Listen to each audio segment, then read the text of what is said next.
പഞ്ചാബ് ഹരിയാന അതിർത്തിയിലെ കർഷക സമരം, കർഷക നേതാവ് ജഗ്ജിത് സിംഗ് ഡല്ലേവാളിന്റെ അനിശ്ചിതകാല നിരാഹാരം എന്നിവയുമായി ബന്ധപ്പെട്ട ഹർജികൾ വെള്ളിയാഴ്ച പരിഗണിക്കുവാനായി സുപ്രീം കോടതി മാറ്റി.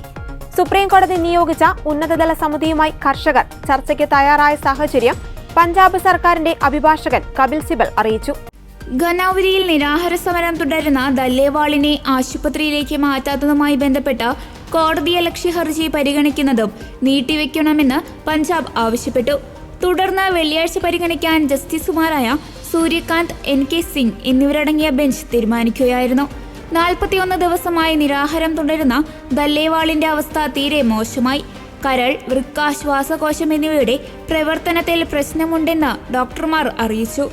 കർഷകരുടെ വിവിധ ആവശ്യങ്ങൾ അംഗീകരിക്കണമെന്നാവശ്യപ്പെട്ട് 2024 നവംബർ 26 മുതലാണ് കർഷക നേതാവായ ജഗ്ജിത് സിംഗ് ദല്ലേവാൾ നിരാഹാര സമരം ആരംഭിക്കുന്നത്.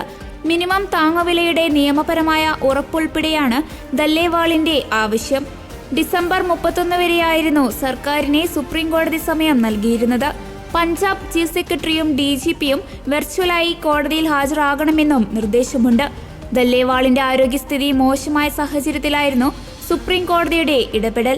നേതാവിനെ ആശുപത്രിയിലേക്ക് മാറ്റാൻ ജഡ്ജിമാരായ സൂര്യകാന്ത്, ഉജ്വൽ ബുയാൻ എന്നിവരുടെ അവധിക്കാല ബെഞ്ച് നിർദ്ദേശിച്ചിരുന്നു. 3 കർഷക കരിനിയമങ്ങൾക്കെതിരെയുള്ള കർഷക പ്രക്ഷോഭം അവസാനിപ്പിക്കുന്നതിന് കേന്ദ്ര സർക്കാർ നൽകിയ ഉറപ്പുകൾ പാലിക്കണമെന്നാണ് കർഷകരുടെ ആവശ്യം. വിളകൾക്ക് മിനിമം താങ്ങുവിലയ്ക്ക് നിയമപരമായ പരിരക്ഷ, കാർഷിക കടം എഴുതിത്തള്ളൽ, കർഷകർക്കും കർഷക തൊഴിലാളികൾക്കും പെൻഷൻ, വൈദ്യുതി നിരക്ക് വർധനവിനുള്ള നിർദ്ദേശം പിൻവലിക്കുക, കർഷകർക്കെതിരായ പോലീസ് കേസ് പിൻവലിക്കൽ, ലങ്കിപൂർ ഗേരി ആക്രമണത്തിന്റെ ഇരകൾക്ക് നീതി, 2013 ഭൂമി ഏറ്റെടുക്കൽ നിയമം പുനഃസ്ഥാപിക്കുക, 2020-21 ഡൽഹിയിൽ നടന്ന സമരത്തിനിടെ മരിച്ച കർഷകരുടെ കുടുംബങ്ങൾക്ക് നഷ്ടപരിഹാരം നൽകുക എന്നീ ആവശ്യങ്ങളാണ് കർഷകർ ഉന്നയിക്കുന്നത്.